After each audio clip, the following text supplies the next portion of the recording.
Jacques Pigeon vit ici, et tous les jours on ferme la porte à la tête de Jacques Pigeon. Pourtant, Jacques Pigeon connaît le quartier.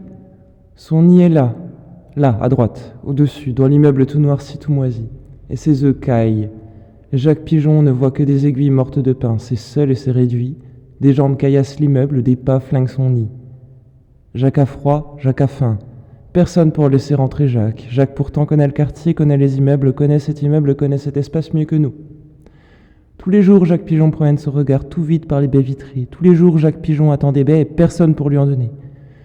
Tous les jours, le regard tout vide pour nous de Jacques Pigeon scrute, scrute, scrute, tape, tape, tape le pavé, la vitre, les affiches et ces mauvaises gens qui ne laissent aucune miette pour lui.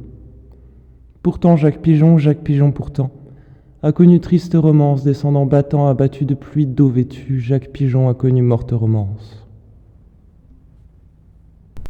À l'été 2013, j'ai refusé. Je sais qu'il n'est pas question de refus ni d'acceptation pour toi.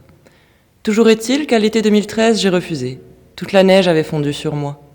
Je descendais, c'était quoi, le 15, le 16, juin, juillet. Le ciel était si clair que la crête des collines aiguisée de soleil le perçait de part en part. L'aigreur des aiguilles de pin alentour, l'aigreur des parfums dans son nid. J'ai noyé mon visage dans ses draps. Et puis d'un coup, je n'ai plus rien senti. J'ai relevé la tête. Par la fenêtre en contrebas, je ne voyais que leur nuque insupportablement découverte, insupportablement ravie de soleil. Je sais que tu penses qu'alors je n'ai rien compris. Le phonographe de ma sœur était encore sur la table de chevet. En le revoyant, j'ai cru que j'allais vomir. J'ai juste eu le temps d'enfouir la tête dans son oreiller. Le cri a emporté, non, je n'ai pas crié, j'ai hurlé.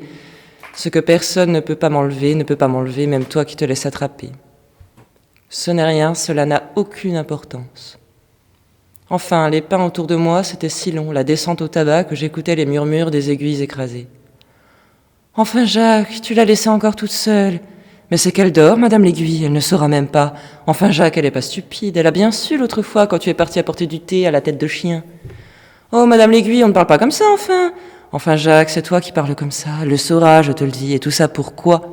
Des paquets de fumée pour l'irriter davantage. Oh Jacques, je n'aime pas ça quand tu fumes devant moi, tu ne me regardes pas, c'est ça qu'elle va dire quand tu vas pavaner. Ô très cher, le ciel est si clair que la pointe de notre montagne le transperce. Le ciel est si clair que l'aigreur des aiguilles de pin s'incline d'amour pour vous, très cher. Mon pauvre, elle va rire, elle va te regarder et rire. Tu riras toi aussi comme si vraiment il n'était question de rien, et comme si vraiment elle riait avec toi, et non pas songeant à la fenêtre laissée ouverte à l'étage. Oh Jacques, je n'aime pas ça quand tu fumes devant moi.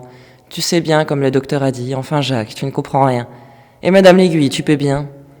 C'était si long, la descente au tabac, que j'en oubliais cette femme que j'avais prise avec moi en mon nid, cette fille avec qui j'habitais, cette fille qui couvait mes œufs moisis. Je n'habitais pas chez Jacques, Jacques n'habite nulle part. J'habitais loin sous les mers, au creux du souvenir. Simplement, mes jambes s'étaient brisées ailleurs, sous le poids de cette tête énorme. Un soir que je dînais de verre chez lui, ma tête énorme au carrelage, j'ai dit « Je suis descendu, seulement le flacon de parfum de ma sœur entre les doigts, d'une fragilité. » Dans la voiture, en bas dehors, ça jouait pas Chopin, ça jouait pas Aiguille de Pin, je voulais rentrer et personne ne me laissait rentrer. Elle dormait, Madame l'Aiguille, je vous jure qu'elle dormait lorsque je suis sorti du nid. Elle dormait dans sa chambre lorsqu'ils ont piqué le creux de son coude, lorsqu'ils l'ont traîné d'un couloir à l'autre, ses pieds traînaient, elle disait « Mes jambes sont brisées ailleurs, je marche, les jambes décomposées. » Non, je n'ai rien senti en remontant. L'air était enfin frais de fumée, tout contre mon œil a perlé de fumée. Pas besoin de causer avec les aiguilles. Un homme sur le chemin m'a demandé si je n'avais pas vu son chien, rien fait pour lui, à quoi bon ? Les chiens reviennent, n'est-ce pas là le problème ? J'ai haussé les épaules pour qu'il me laisse à mes pensées d'animaux. Si, je me souviens avoir pensé qu'un animal serait peut-être mieux pour elle qu'un Jacques Pigeon déjà parti la fenêtre ouverte. Et puis, elle prend mon salon, elle lit mes livres qu'elle ne comprend pas, elle boit mon café qu'elle ne goûte pas, elle fume mes clopes qu'elle trouve dégueulasses, et puis quand je reviens, rien à faire, je lui reviens. Je ne pensais pas à elle. Je suis resté à compter les secondes dans la blancheur du soleil d'été. Quand tout cela s'arrêtera-t-il ? Le docteur a dit d'attendre, le docteur a dit repose-toi dans ton lit, mais je n'ai pas de lit. Jacques a dit d'attendre, Jacques a dit repose-toi dans mon lit, Jacques a dit comptant sur ses doigts, 1 tu ne veux plus, 2 tu ne laisses plus, 3 tu ne sais plus, Jacques a dit 10 grammes, Jacques a dit 20 gouttes, Jacques a dit le matin, le midi, le soir, la nuit. Et si tu ne respires plus, Jacques a dit marche dans les bois, Jacques a dit ton corps est à toi, personne ne peut te faire de mal, personne ne peut te toucher. Jacques a dit tu n'es pas faible, Jacques a dit, Jacques a dit, Jacques a dit, et ça ne rentre pas dans ma tête d'enfant stérile. Quand serais-je enfin sans toi?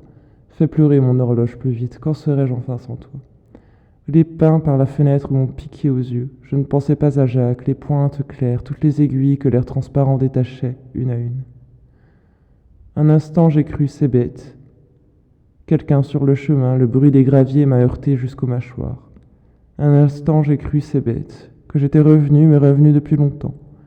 Et tu sais ce que j'ai fait du bruit des graviers, et tu sais ce que j'ai fait du phonographe, et tu sais ce que j'ai fait des pleurs d'aiguille et des pleurs de Jacques Pigeon.